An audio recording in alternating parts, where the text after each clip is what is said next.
Ja, velkommen til det Gyldne Snit. Mit navn er Bente Kalderhauke, og vi befinder os her på den gamle dok på Aarhus Havn, hvor vi er til et ret specielt arrangement i anledning af Kulturby 2017 her i Aarhus. De har arrangeret et event, hvor de har inviteret 14 specialudvalgte designer til at komme og give deres fortolkning af den menneskelige krop, altså begrænsninger, eller hvordan man kunne ændre vores danskers mening om, hvordan vi skal se ud, hvor vores grænse er for, hvad beklædning man kan gå i. Og I kan godt glæde jer, der er noget at se på. Kom med indenfor.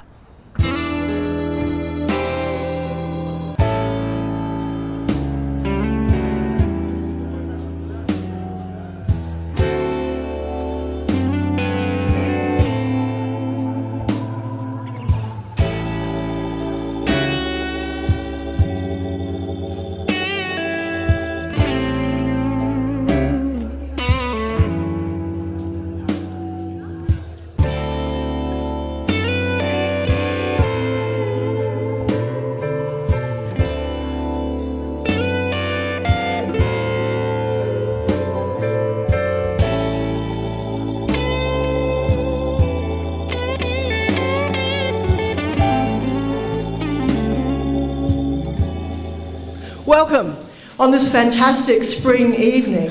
Isn't it gorgeous? And what a brilliant setting this is for our very, very first More Creative event. I couldn't be happier really. The sky is gorgeous, the light is lovely. And I think once again, August 2017 in combination with its partners is really opening up the city to people.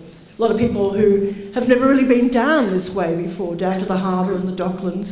And it's a remarkable and wonderful part of the history of this gorgeous little city. So we're very, very pleased indeed that we're able to do so many events such as O-Space and this wonderful event down here and really bring the city to itself in many ways and welcome lots of people from elsewhere. Copenhagen, I know some of you have come from. We've got people as far as Glasgow. Love Glasgow. So very nice to see all of those people and whoever else you might be from anywhere else in the world. Australia, for instance, we know is here in Canada. So we are increasingly international. We love that. This event is a fashion event, but we didn't want it to be like any old fashion event because that's not really what Aarhus 2017 is about. And one of the things we want Aarhus 2017 to be about is about rethinking.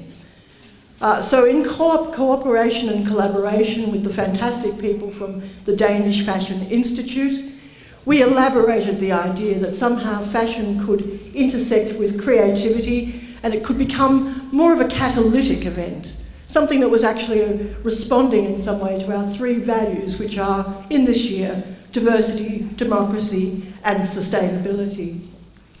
And when we think about diversity in particular, we start to think about fashion and we go, oh, I don't know, the ideal body, all of that, anorexia. So we want to move away from that. We want to move into a territory of anybody, everybody, perhaps even the antibody. And that's important. We also wanted to move into materiality somewhat. That's a fancy word we use in art to talk about material.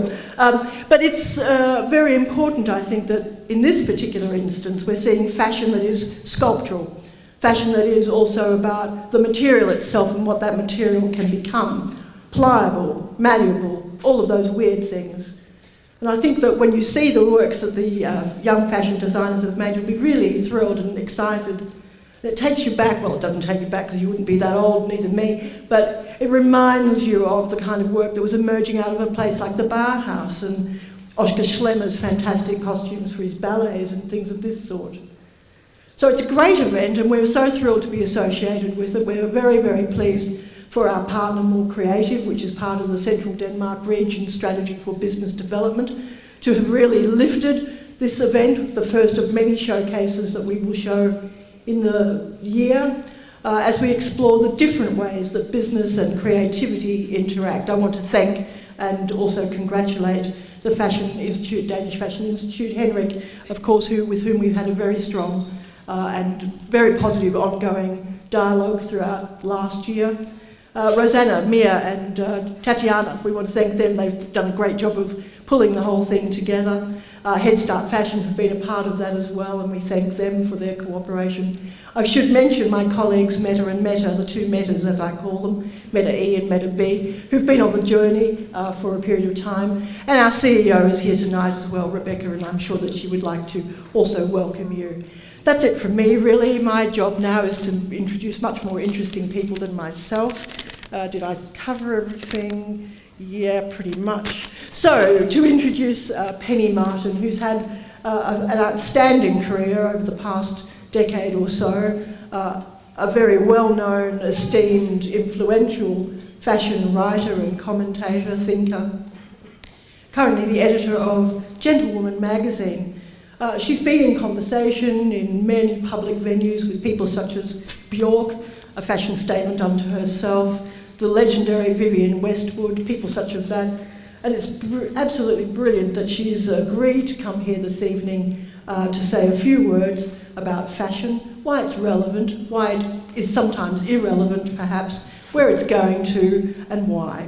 So if I may, please ask you to welcome Penny Martin. Thank you. And here she is.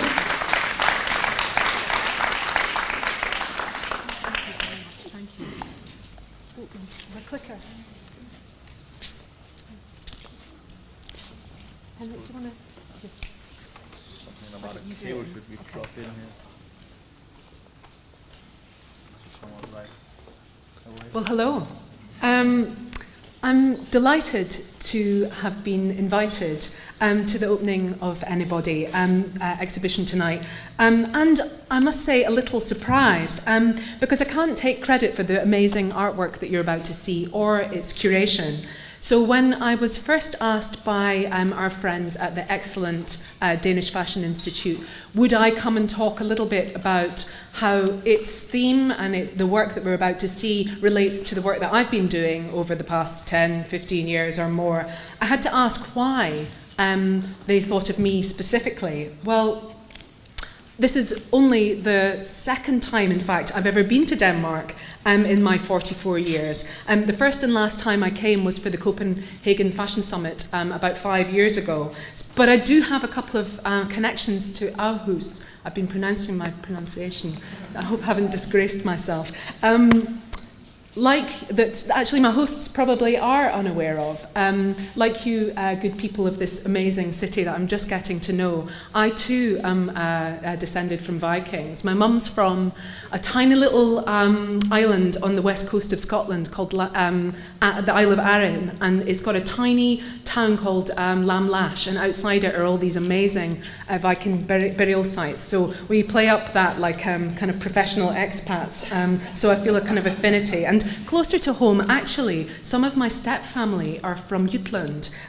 Now I'm going to try and, they gave me the phonetic pronunciation. Is it Videbeck? Is that right? Well, it's the middle of nowhere anyway, I know that. And the only word that I ever, of Danish, that I ever picked up from them was, is it gulatank? Which I'm hoping there is no application for this evening and about what we're about to see. For the British visitors, that kind of means cesspit, or where all the cow shit goes, basically. So definitely no relevance to tonight. But I thought maybe in preparation what I should do was look up a few Danish proverbs to see if there's anything fitting for the opening of an exhibition. It wasn't that encouraging, I've got to be honest. The first one I found was, a crowd is not company. Not a great start. And then the other one was, I believe is a famous Danish, probably one you've never heard of, let's be honest, but don't speak unless you can improve on silence, which I found quite daunting. So I really think maybe I should focus on what my connection is with the brief of the Anybody exhibition tonight. Perhaps the most pertinent connection is to its curator, Ane, who we're actually former colleagues, although we kind of had to work out when it was we worked together. Ane was spoke at a conference that I on fashion media that I organised before time began, when I worked at London College of Fashion, where Ane was doing her PhD, and The magazine that I now edit, The Gentlewoman, has made it into Aina's research, and I believe is part of her forthcoming opus on niche fashion journalism, which is finally coming out next month. Is that right? Great. So we're kind of linked. But of course, the theme of Anybody tonight is how fashion designers are currently thinking about the body beyond clothing in conventional terms and kind of sartorial terms. And in the show that you're about to see, you're going to see garments that treat craft as a subversive force and exhibits that express concern about the impact and pace of digital cultures and aesthetics. And you're going to see things that argue for the necessity of rebuilding collective identities. And for me, looking through the work, what unites the various approaches to representing the body that all the artists have taken is the fact that all of the artists seem to be attempting to capture the human experience in the face of digital and whatever that means, whether through selecting an artistic process and method that embraces the aesthetic of digital and what it means, or actually making an oppositional work that kind of responds and rejects what's happening in the virtual state. And it was through finally seeing those works that I could build some kind of connection between me and them, in that their questioning of the kind of virtual versus the real seems to more relate to the path that I've taken, if there is one. So you're about to see a very faint presentation of some of the work that I've been involved in making. If you want to see it clearer and in colour, because of course it's such a beautiful bright light, we're never going to see it tonight, come up and we can chat about it afterwards, and it'll give me a chance to, a reason for us to meet and have a chat. So bear with me with this very faint presentation, and I'll talk you through it. Well, what do I mean by saying do you need to? Yeah. Is it not? Yeah. Okay, I'll let them technically do it behind me, and I'll freestyle in front of you. Well, why am I connected to this kind of fantasy versus reality? Well, in some quarters of the fashion industry, I'm known as the one that went backwards, which somebody put to me very politely during an interview. As some of you might be aware, from 2001 to 2008, I was the editor-in-chief of Show Studio, which was one of the very first fashion websites, beyond, news sites and kind of, the sites set up by magazines to kind of dump all their content online. One of the first ones to kind of make new material, which was launched by the fashion photographer Nick Knight and the designer Peter Saville, right in the middle of the dot-com boom in 2000. And in those early days of fashion on the internet, our ideas and our editorial focus were almost exclusively led by the available technology. Our creative process consisted of matching each new gadget or piece of software to an existing genre of fashion image making, and then selecting the photographers and the stylists that were appropriate to that stylistic field. Whether it was, say, as you can see here, using a 3D scanner, much like a CT scanner that you would use in a hospital to examine a head injury, to capture the 2001 couture collections that were styled by Jane Howe, or using then pioneering Photoshop techniques to show the various transitions between the build-up of a makeup look as styled by Camille Bideau-Waddington. These are kind of around about 2001, 2002, what you're looking at. It's a long time ago. Or using very rudimentary webcams, the first webcams that there were really, to spy on models overnight as they were sleeping. I think what you can see here is Liberty Ross. Oh no, you can't see them. Well, believe me, in the middle is Liberty Ross, Devon Aoki, Elise Crombez. Although I could tell you it was Giselle and you'd believe me, wouldn't you? But you can come up and have a look later. As they slept overnight, while styled by Jonathan Kay and Simon Foxton. And that was one of the first webcast events, no matter what all the big houses tell you. Or commissioning the photographer Alice Hawkins to use one of the earliest camera phones to do a photo diary posted live and unedited onto the front of the website. What you can see is that with all of those projects, the incentive was always to show what the technology was capable of. And in some ways, those were sort of halcyon days, really, in terms of image making, because there was no political agenda particularly at that point. And Nick Knight used to describe the experience as being like the first ones in the sweetie shop.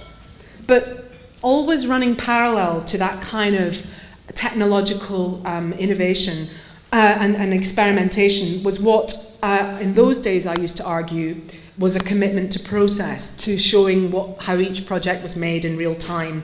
And what we did via webcams that were trained on us as we made the stuff in the studios. So I don't know if you can see, this is the design of the website back in, well, I don't know, that looks like about 2005 maybe, where whether something exciting was happening in the studio, and I think what you can see there is a menswear casting happening in the kind of left-hand side. Or, of course, because it was a 24-hour broadcast, and sometimes we went home, not often, and overnight you would see nothing happening in the studio, and it was this idea that there would always be kind of witness to production. The webcams were always live on the homepage and an integral component of the site's design, and it started to become its ethos, really, as time went by.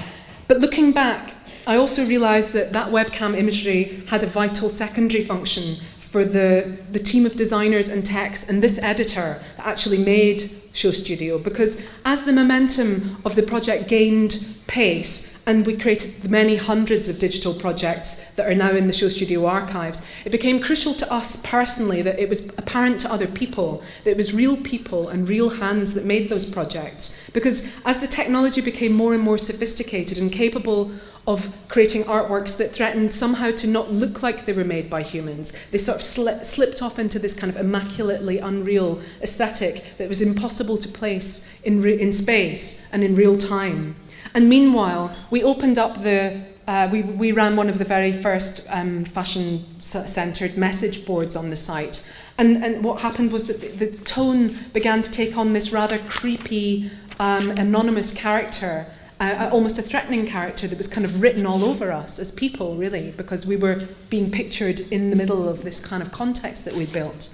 And I think it felt increasingly important as that happened to keep this kind of slippery world of the virtual, grounded in something physical, and that the digital would be balanced with something real.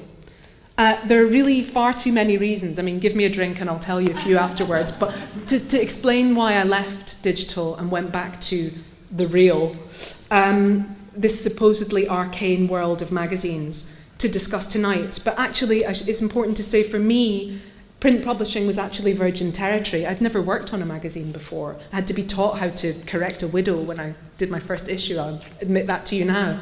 And along with my colleagues, the designers Job van Bennekom and Veronica Ditting, the art director, and the editor Gert Jonkers, who owns, Job and Gert own Fantastic Man and Gentlewoman, and with the stylist Jonathan Kay, I actually enjoyed an amazing degree of freedom comparable to that in the very earliest days of online, to invent a sort of editorial mix from scratch when we first launched The Gentlewoman, revisiting stock genres and in often kind of strange and surprising ways.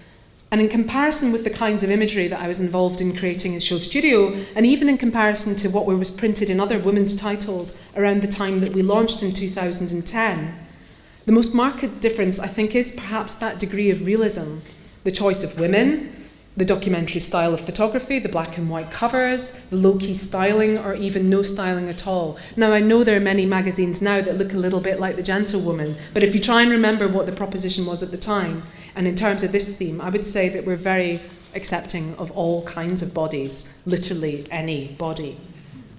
Of course, when 25% of your 340 pages are advertising from fashion's most important brands, my job is to make that aesthetic and political ambition relevant to the rest of the industry. We didn't set out to criticise commercial fashion necessarily, or to bite the hand that feeds. In our minds, our agenda was much bigger than that. We wanted to actually make a magazine so creatively ambitious and successful that it would change the industry. No small aims then.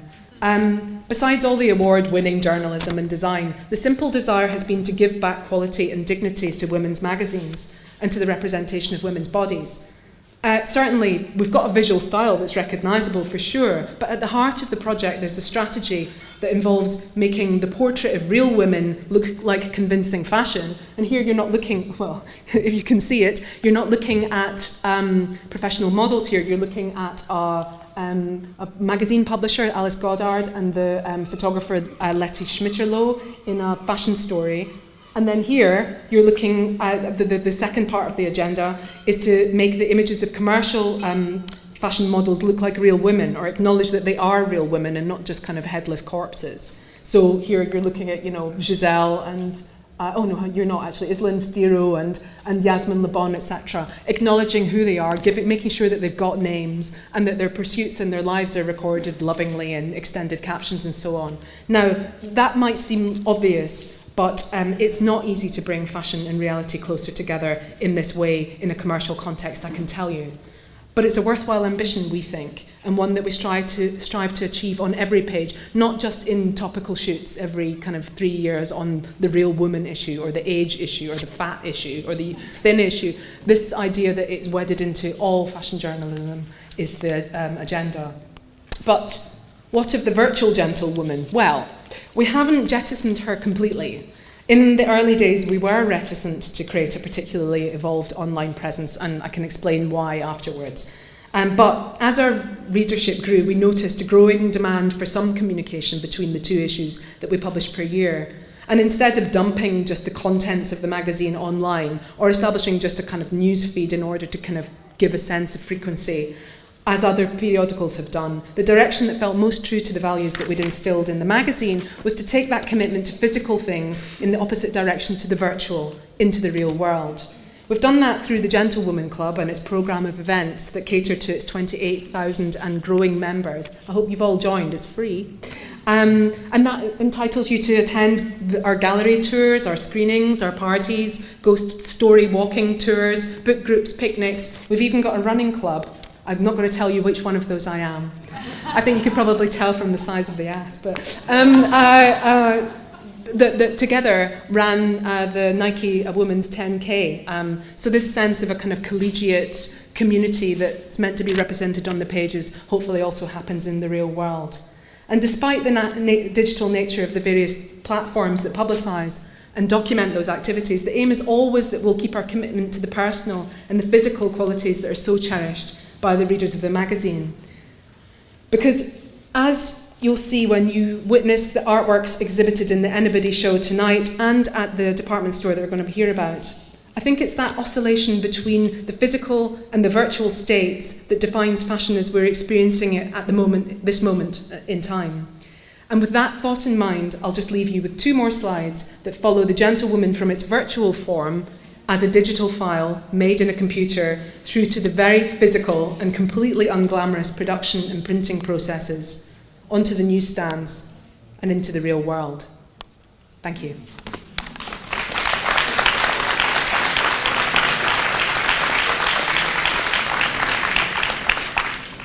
Thank you, Penny, for your kind work. I don't know if this needs to go higher. And thank you, Juliana, as well. So tonight we unveil Anybody, and I'm very excited. What you're about to experience is a performance where the bodyworks, as I call them, will be worn and activated for the first time, and it's going to be fantastic. Right. We all wake up in the morning and put on clothes so that we don't face the world in our birthday suits. This act of getting dressed is not a neutral process. We get dressed with an eye to fashion and whether we want to fit in or stand out in the culture that we share with other people. In a high-powered visual world where the aesthetics of fashion has permeated our everyday, we've become increasingly fashion conscious. We've learned how to regulate how we present our bodies to the world. Failing to comply with the standards of this shared bodily behaviour, I'm not going to move my face so much, we may feel inadequacy or shame, and this is the negative version. Anybody is not negative. The positive version is the alternative, liberating space where curious and playful attitudes are explored. Here, alternative bodies, identities, genders, sexualities, and representations both comment on and create new expressions beyond the norms of fashion. Anybody is part of this positive framework. Anybody is not the middle finger, but a proactive smile and a nod towards a place outside seasons, saleability, trends, and the worship of the young and slender. It's an experience that questions the norms of fashion and the norms that we associate with the fashioned body. As curator of the project, I wanted to enable designers and artists who were already working within the framework of alternative bodies to further experiment with the human form and the social and cultural practices surrounding fashion. We've commissioned 13 designers and artists, and 2 are working in pairs, to challenge the structure of the body, and the result is 15 truly unique bodyworks.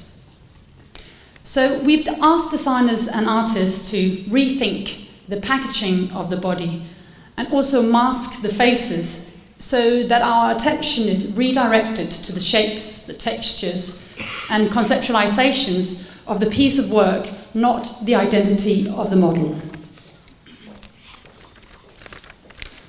There are a number of people I want to thank. First of all, a big and warm thank you to Henrik Ralph Nielsen from Danish Fashion Institute, who's the man who initiated this project with the fantastic support of Aarhus 2017 and Region Midtjylland. Thanks to the fabulous, dedicated and very competent women at Femme Regional for creative production and brainy production. I especially want to thank Mie Albeck Nielsen. It was a true pleasure to work with you. And on behalf of the whole team, I want to thank Stine Ostoff from Kvadrat for her jury work and collaboration and support. There you are. And also thanks to Head Start Fashion for hosting this opening. But this project hinges on a new generation of amazingly talented designers and artists who work skillfully and hard to create new bodies that allow us to think and rethink. You've given you all, you're backstage, I hope you can hear me. I feel very grateful to work with you.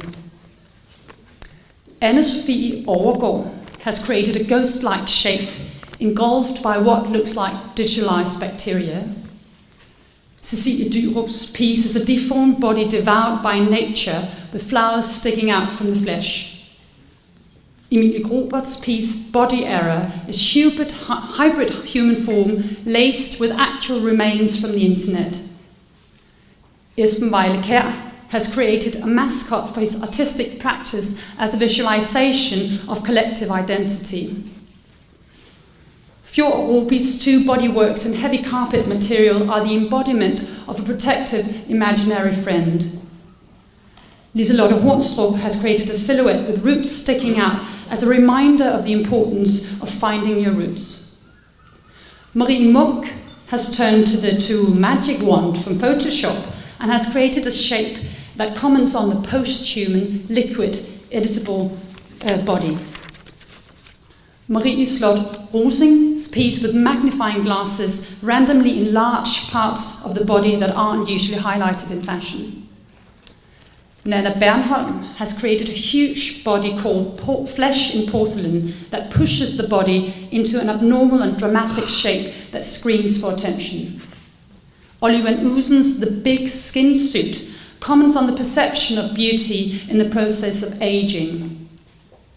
Sif Prister's patchwork piece is a hybrid face and hand that clutches the body. Stine Mai have created 2 works that look like cocoons that are genderless human shapes in the process of metamorphosis. Stine Sandermann's piece is inspired by chewing gum stuck to the pavement, and she's reused a seemingly insignificant thing as decoration. Huge and humble thanks to all of you. So from tomorrow until the 9th of April, the works will be exhibited in the department store Selling, and once every day at 3 o'clock, the works will be worn and activated, and some will even enter into the streets of Aarhus to trigger new and exciting ways to engage with fashion, body and genders and representations, the whole lot. So, without further ado, here's Anybody for the first time.